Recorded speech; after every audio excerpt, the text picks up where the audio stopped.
Today, we're going to jump right into the Raft to Freedom program and look at its third big idea, the resolve to cultivate. This is all about getting past just stopping old habits and really actively building a life that feels free and good.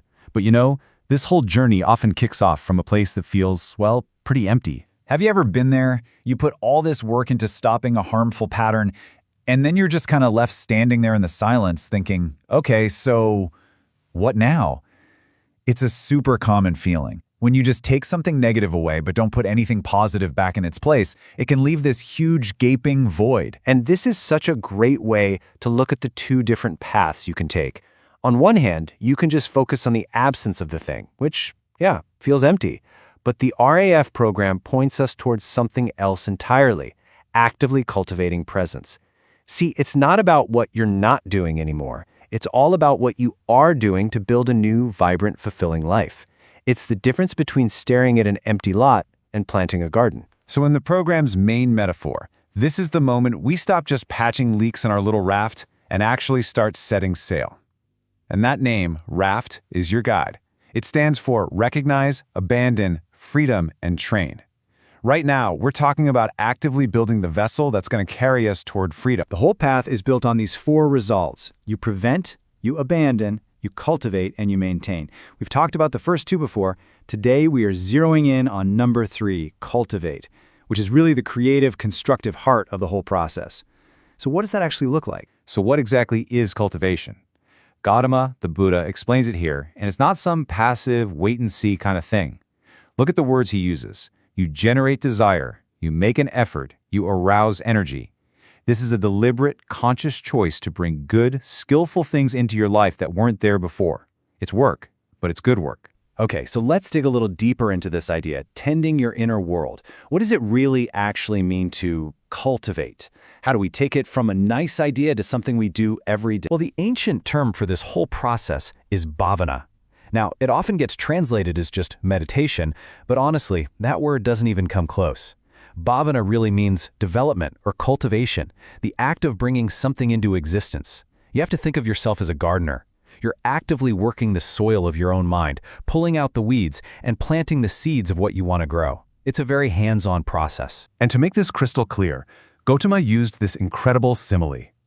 He imagined himself as a skilled plowman. In this metaphor, the field he's working is faith. The rain that makes things grow, that's his effort. And the tools he's using, the plow and the yoke, are wisdom and mindfulness. It's such a powerful, down-to-earth way to picture this inner work. So what do we learn from this plowman? 3 really big things.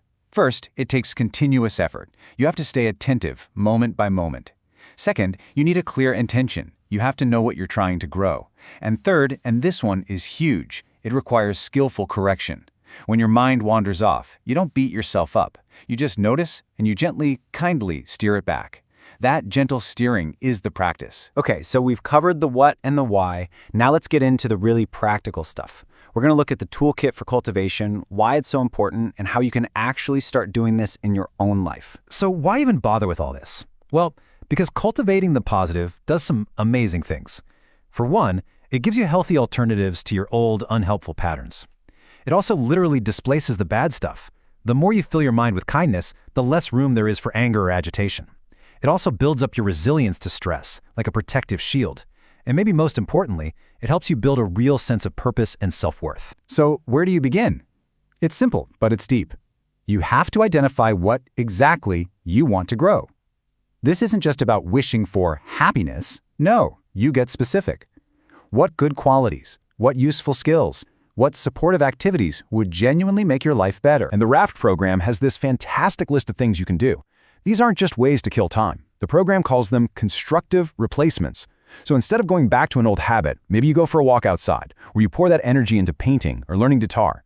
Every single one of these gives you a healthy way to feel good and stay focused. And it literally builds new, positive pathways in your brain. And it's not just about what you do, it's about what you cultivate inside your mind.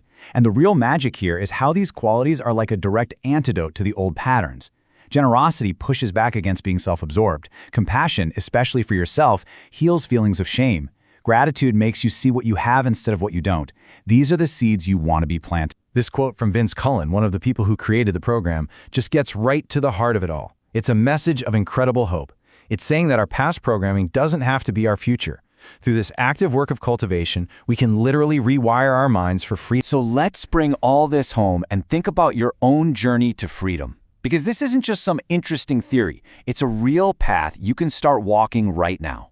Let's talk about your next step. Now, everything we've talked about in this explainer comes from the Raft to Freedom program. It's an amazing workbook written by Dr. Catherine Jacob and Vince Cullen. And you know what?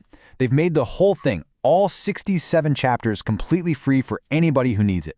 You can get it right now at rafttofreedom.org. And you can tell they just want to help people because they've shared it under a Creative Commons license.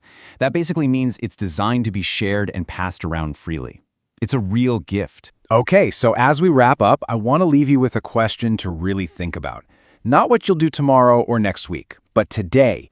What is one single positive quality, it could be patience or kindness to yourself or gratitude, that you are going to start actively cultivating right now? And I want to leave you with this last thought from the Raft program. It's a modern proverb, but it perfectly sums up the power of cultivation. It all begins with just one thought, a single seed. And by taking care of it, you're not just changing a habit, you're literally shaping your own destiny. Thanks for joining us for The Explainer.